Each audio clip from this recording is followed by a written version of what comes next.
Le village de Sung, situé à environ 530 mètres d'altitude dans la commune de Khao Sơn, du district de Dabang, fait partie de la zone bordant le réservoir de Hòa Bình, province éponyme. Bang Thị Lan, de l'ethnie Dao et sa famille, comme les autres dans le village, a converti sa maison en homestay depuis 2017. Si la maison a conservé ses murs en bois et son toit de chaume, elle a subi quelques rénovations pour accueillir les touristes et le sol a été carrelé. La plupart des meubles comme la table, les chaises, les armoires et les lits sont en bois ou en bambou et forment un ensemble authentique et spacieux qui plaît aux touristes. Sa demeure est en mesure d'accueillir jusqu'à 20 personnes et lui rapporte plusieurs dizaines de millions de dons par an.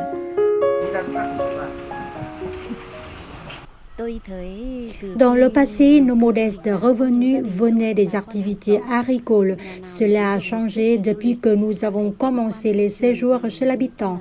Notre niveau de vie s'améliore. Nous sommes satisfaits de notre choix.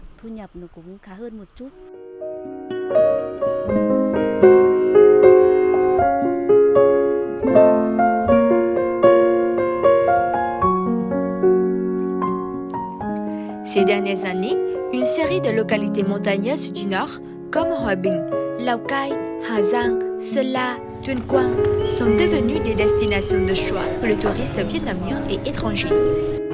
Un grand nombre d'entre eux optent pour un séjour chez l'habitant. C'est la raison pour laquelle les homestays fleurissent dans la région.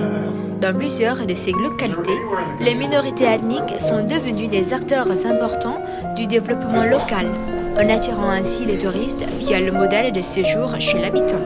Ils participent à toutes les phases, construction des logements, préparation des repas, présentation des traits culturels de leur ethnie.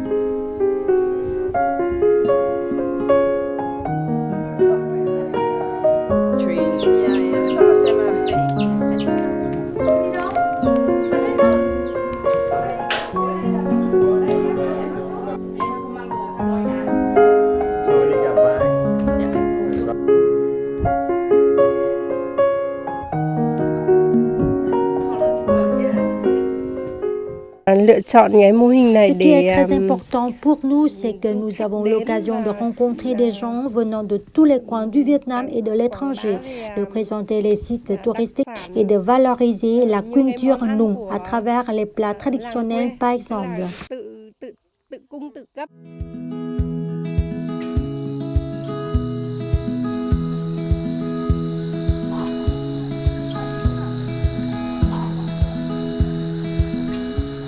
Ces dernières années, plusieurs projets ont été déployés dans le but d'aider les femmes des minorités ethniques à se prendre en main et à gagner en indépendance, mais aussi à trouver un équilibre dans les rapports d'autorité au sein du foyer.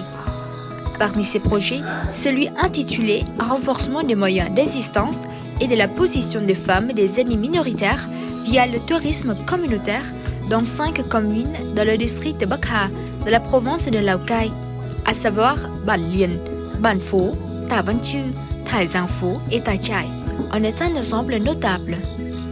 Il fait partie du programme Promouvoir l'égalité des sexes en améliorant l'efficacité économique de la production agricole et le développement du tourisme, déployé dans les 2 provinces de Lào Cai et Sơn La et financé par le ministère australien des Affaires étrangères et du Commerce.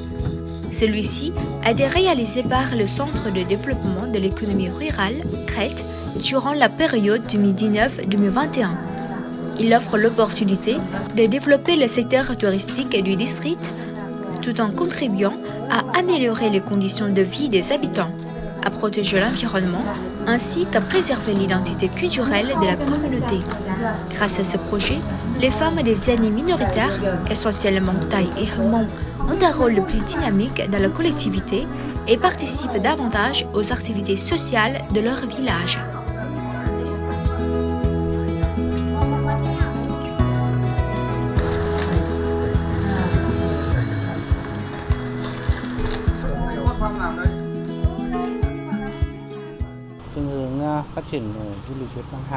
Le développement du tourisme est un facteur décisif du succès économique du district de Bắc Hà dans les années qui viennent.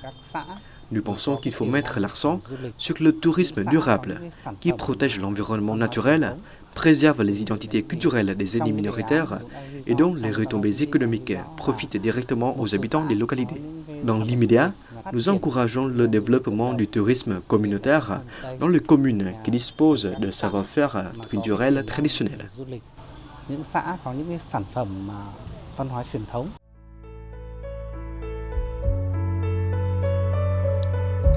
Les localités montagneuses du Nord sont en plein essor touristique. Les visiteurs s'y rendent pour y découvrir la nature, apprécier les paysages montagneux et en apprendre plus sur les particularités de culture des minorités ethniques. Elles offrent non seulement des séjours chez l'habitant, mais s'efforcent aussi de diversifier leurs services en formant des guides touristiques locaux ou en organisant des représentations artistiques dans le seul intérêt de la communauté locale et des voyageurs. Les habitants de minorités ethniques, avec leurs familles, contribuent pour une large part à développer le tourisme communautaire et surtout à améliorer la physionomie de ces localités reculées du pays.